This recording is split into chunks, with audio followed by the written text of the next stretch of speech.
نحمده ونصلي على رسوله الكريم أما بعد فأعوذ بالله من الشيطان الرجيم بسم الله الرحمن الرحيم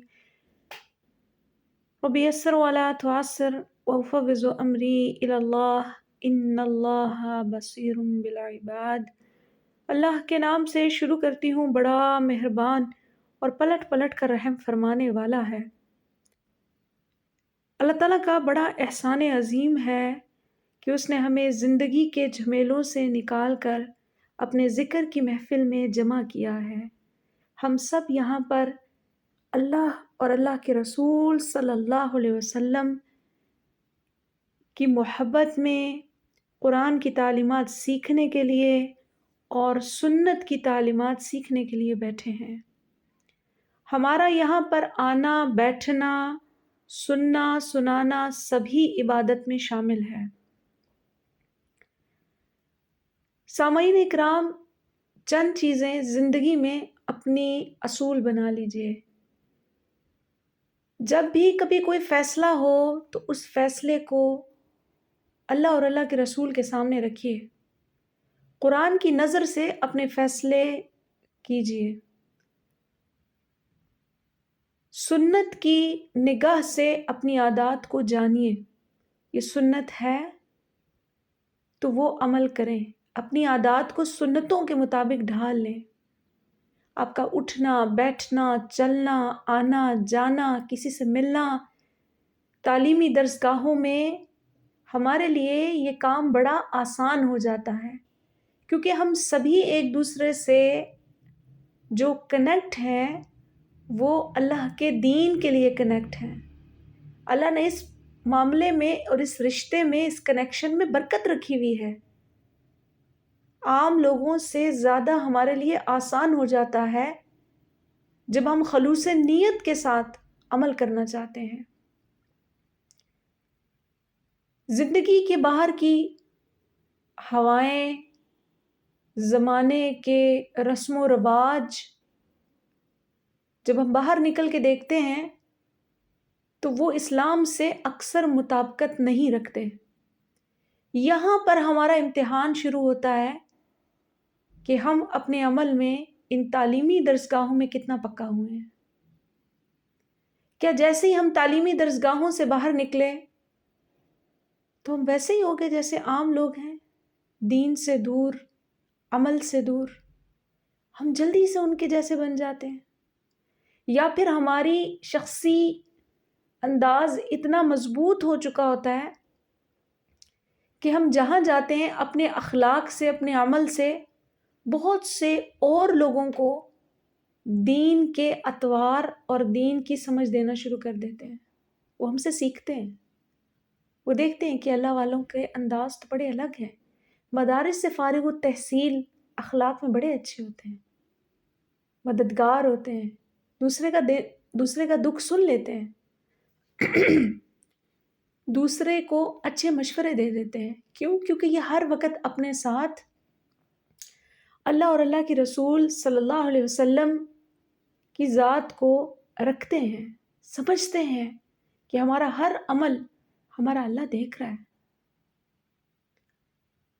ہماری تعلیمات ہمیں جو سکھاتی ہیں، اکثر ہی ہم ان تعلیمات کو دبانے کی کوشش کرتے ہیں۔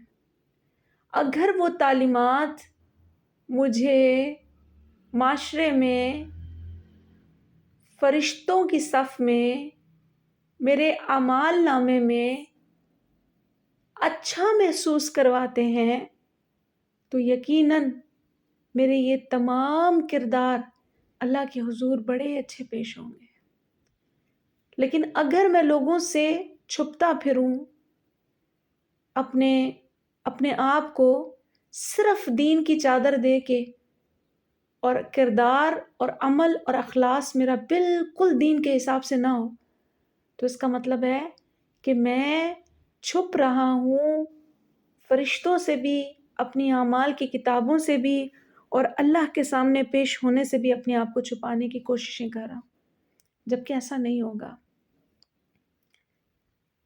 نیک لوگوں کو فرشتے ملا کرتے ہیں، ان کی محفلوں میں رہا کرتے ہیں، ان کا آنا جانا قال قال رسول اللہ صلی اللہ علیہ وسلم کہنے والے لوگوں کے ساتھ رہتا ہے، رحمت کے فرشتوں کا نزول رہتا ہے ایسی پاک محفلوں میں۔ ضرور ہر وقت ہمیں اپنے محاسبے کو جوڑے رکھنا چاہیے، لہٰذا 4 چیزیں ایسی ہیں جو کبھی نہ چھوڑیں، معمول بنا لیں، جو آپ کے عمل کرنے میں آپ کو بڑا ساتھ دیں گی۔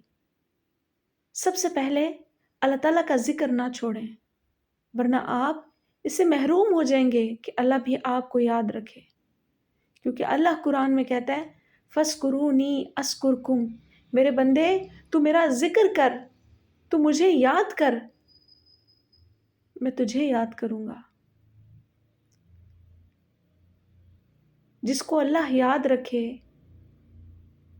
جس پہ اللہ کرم کرے، جو اللہ کی نظر میں رہے، بھلا وہ معاشرے میں کیسے ڈوب سکتا ہے؟ بھلا اس کے ساتھ کبھی کوئی زیادتی کے معاملے کیسے ہو سکتے ہیں؟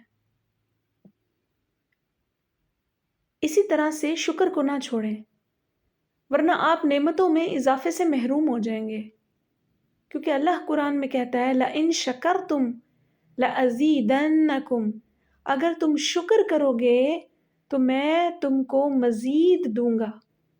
لہٰذا اللہ سے مزید چاہنا ہے، مزید لینا ہے، تو پہلے عطا کی ہوئی تمام نعمتوں پر شکر گزار بن جائے، بہت ملے گا، بے حد ملے گا۔ تیسرے نمبر پہ ہے کہ دعا نہ چھوڑیں، ورنہ آپ قبولیت سے محروم ہو جائیں گے۔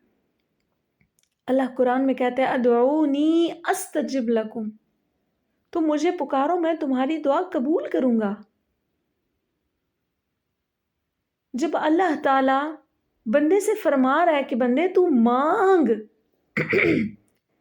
تیرا مانگنا عطا کیا جائے گا، تو پھر بندے کی بدبختی ہے کہ وہ اللہ سے نہ مانگے۔ اور آخری نمبر پہ آتا ہے استغفار۔ یہ استغفار ایسی ہے کہ کبھی نہ چھوڑیں، ورنہ نجات سے محروم ہو جائیں گے۔ اللہ قرآن میں کہتا ہے وَمَا كَانَ اللَّهُ مُعَذِّبَهُمْ وَهُمْ يَسْتَغْفِرُونَ، اللہ انہیں عذاب دینے والا نہیں ہے جب تک کہ وہ استغفار کرتے رہتے ہیں۔